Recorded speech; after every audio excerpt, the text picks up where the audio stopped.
நான் அரசியல்லாம் எனக்கு வந்து எனக்கு எனக்கு சம்மந்தம் கிடையாது. எனக்கு அனுபவமும் கிடையாது. பட் விஜய் வந்து பேசுனது வந்து தப்பா யாரும் எனக்கு எனக்கு படல. ஏன்னா அவர் வந்து நிஜமாவே நேர்ல பார்க்கும்போது குட் மார்னிங் அங்கிள், வணக்கம் அங்கிள், எப்படி இருக்கீங்க அங்கிள் தான் சொல்லுவாரு. அதை வந்து இன்னைக்கு பப்ளிக்ல சொல்லியிருக்காரு. அப்படிதான் நான் பார்க்குறேன். அது அதுக்கு வேற மீனிங் எடுத்துக்கிட்டு வேற மாதிரி ஒரு குரூப் வந்து பேசிட்டு இருக்காங்க. அது வந்து அவங்களுக்கெல்லாம் நான் சொல்றேன், அதை விடுங்க. மற்றபடி நாட்டுக்கு என்ன நல்லதோ அதை எப்படி பண்ணணுமோ அதை பண்ணா ஓகே. அது யாரா இருந்தாலும் சரி, இல்லையா?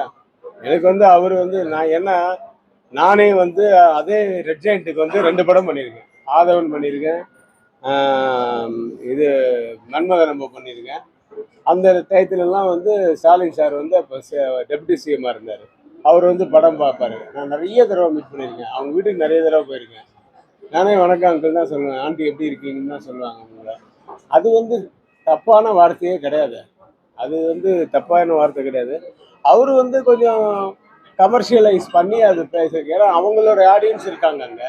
ஃபுல்லாக ஜனங்க பூரா அவருடைய ஆடியன்ஸ், அவருடைய கூட்டம். அந்த கூட்டத்தை ஜாலி பண்ணுறதுக்காக அப்படி பேசியிருக்கலாம். அப்படி பேசுனதா தான் நான் நினைக்கிறேன்.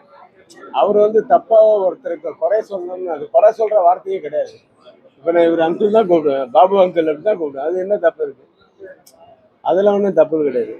தமிழ்ல மாமான்னு கூப்பிட்டா வேணா ஒரு தப்பாயிடும். அப்படியே அவரு கூப்பிடலையே.